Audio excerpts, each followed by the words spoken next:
This is the new Aerojet FC1 from Global Jet Club. It's a 2.6 meter aerobatic jet. It comes with a thrust vector, so it's going to be very good for 3D high energy type maneuvers, but it's also a really precise plane. I got the chance to try an early prototype a few months ago in Jettsburg, California, and I was impressed on how good it felt for precision aerobatics. So slow rolls, knife edge, very little coupling. So I'm very excited to have my own FC1. In terms of size, this is a 2.6 meter length airplane, so it falls in between the two FC1s from Pilot RC. In this case, we'll probably use a 240 turbine. This airplane comes in 3 different configurations, and this is the top of the line, the plug and play. That means that it comes with basically everything you need to get the plane in the air, with the exception of the turbine and your receiver and gyro combo. So it comes with the servos already installed.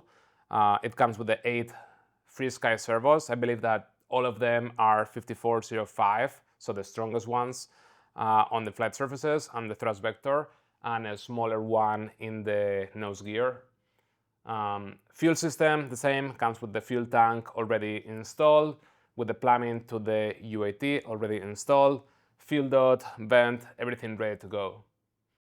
For electronics, as I mentioned, the servos are already installed, and it comes with the extensions routed all the way to the front so that they are ready to install onto the receiver or power distribution box.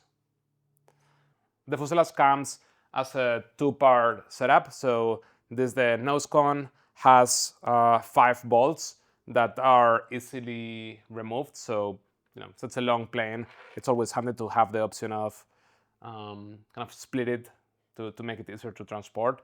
And this comes with everything pretty much ready to go, with the exception of the battery.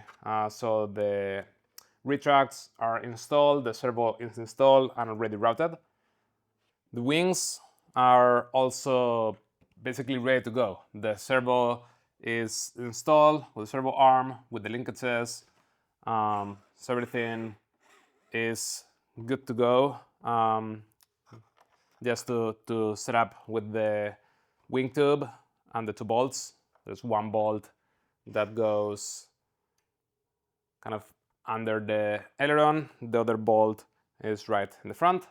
The elevators are pretty nice. They are very lightweight, and they are set up as a quick release system. So it's just a matter of bringing this in, pushing the quick release, and this is now in and secure. And then we just have to secure the ball link to the arm, and you're good to go.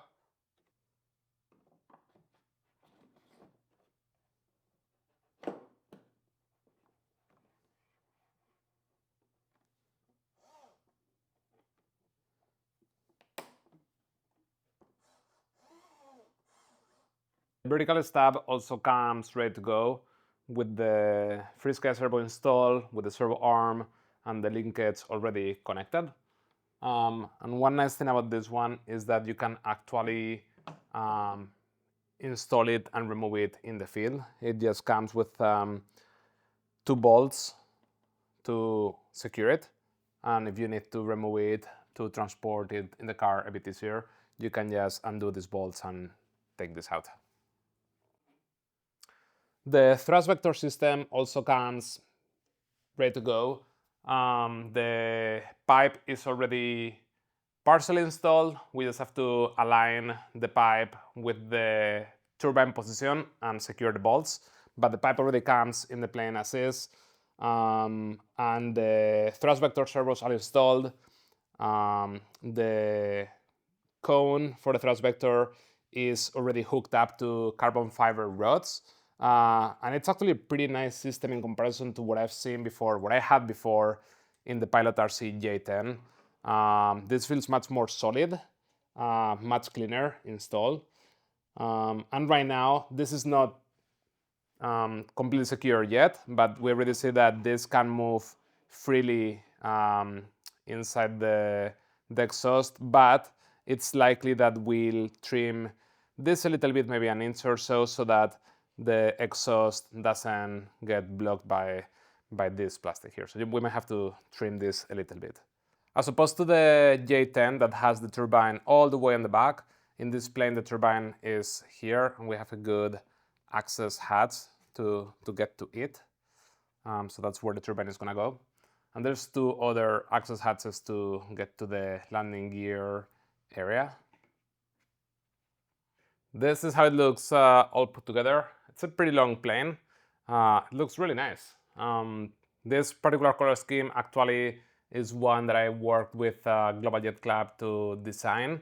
It's the first time I play around with a new color scheme. I'm pretty happy with how it turned out. I think the goal was to make it very high visibility and very easy to distinguish between top and bottom. So if you're doing some crazy spins or something like that at high altitude and distance, still you can feel confident about keeping the orientation of the plane in your head.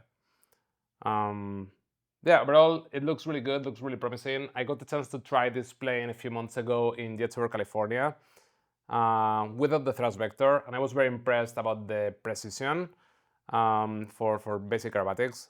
So I'm very excited to see how this performs with my own setup with thrust vector. I've seen some videos of the first prototype in China doing some crazy 3D stuff, and it looked really comfortable there. So if it goes well for both precision and 3D, it can be a really, really fun plane.